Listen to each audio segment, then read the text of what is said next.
Assalamualaikum warahmatullahi wabarakatuh.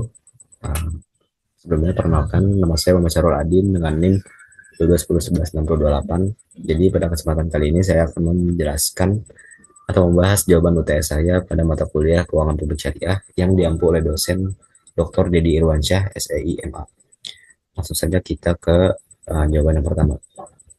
Jadi pada jawaban yang pertama ini saya menjelaskan bahwa dalam membantu menciptakan pertumbuhan ekonomi yang berkelanjutan, diperlukan beberapa hal yang harus kita lakukan. Jadi yang pertamanya ada inklusi keuangan pada setiap lembaga keuangan syariah. Jadi agar dapat diakses oleh seluruh kalangan masyarakat. Dan yang kedua ini ada green finance.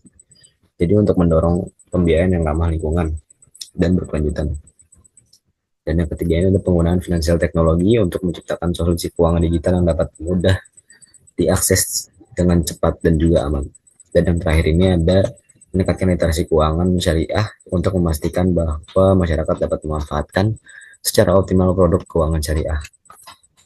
Lanjut ke jawaban nomor 2. Pada jawaban nomor 2 ini saya menjelaskan bahwa ada bentuk pelaksanaan pajak pada masa Rasulullah. Jadi ada 3 jenis zakat yang mekanismenya mirip dengan pajak pada saat ini, yaitu ada usyar, jizyah, dan kharaj.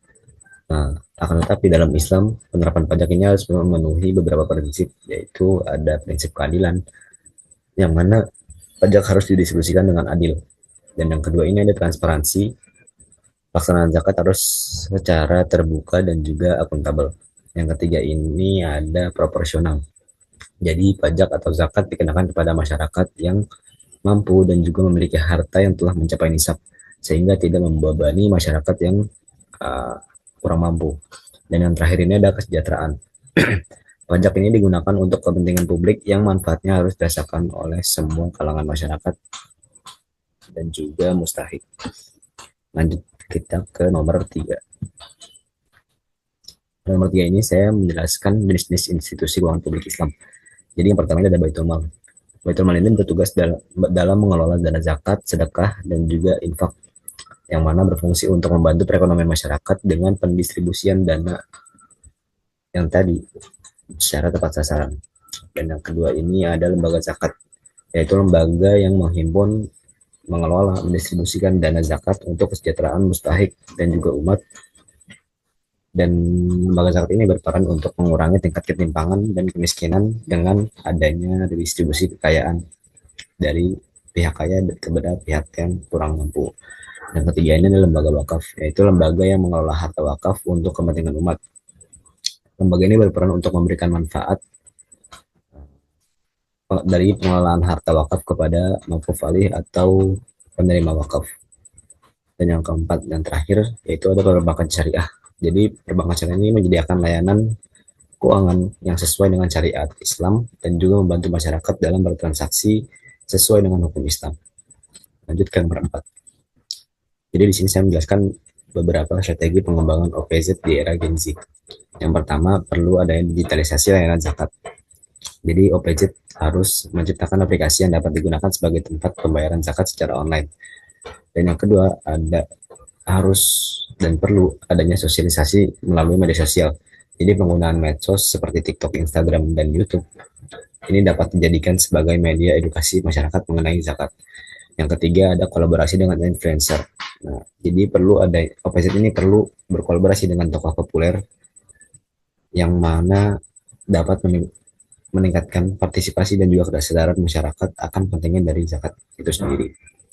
Lanjut ke nomor 5. Pada jawaban nomor 5 ini saya menjelaskan perbedaan utama pada lembaga keuangan mikro syariah, yaitu pada penerapannya tidak menerapkan sistem bunga ataupun riba, dan selanjutnya menerapkan sistem bagi hasil seperti akad mudharabah dan musyarakah. Selanjutnya yaitu menghindari praktik transaksi haram dan mengandung gharar seperti alkohol dan judi.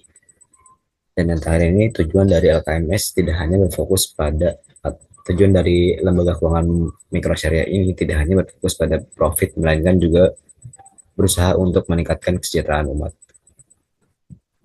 Ini ke nomor terakhir. Jadi di sini saya menjelaskan perbedaan dari pengelolaan dana publik dan juga dana sosial. Jadi dana publik ini harus dilakukan dengan prinsip syariah seperti menghindari maisir, gharar, dan riba. Dan juga pada pengelolaan dana publik ini risiko dibagi atau adanya berbagian risiko dengan penerima dan juga dengan penerima pembiayaan dan juga pemberi pembiayaan, dan juga perlu adanya penggunaan akad. Dan yang terakhir ini perlu adanya manajemen dana, alokasi dana, dan pembagian hasil usaha yang telah disepakati antara peminjam dana dan juga si pihak yang meminjam. Lalu selanjutnya dari pengelolaan dana sosial, yaitu dalam tujuannya ini berbeda dari dana publik, yang mana dana sosial ini bertujuan untuk kebajikan, produktivitas, dan juga kebermanfaatan bersama.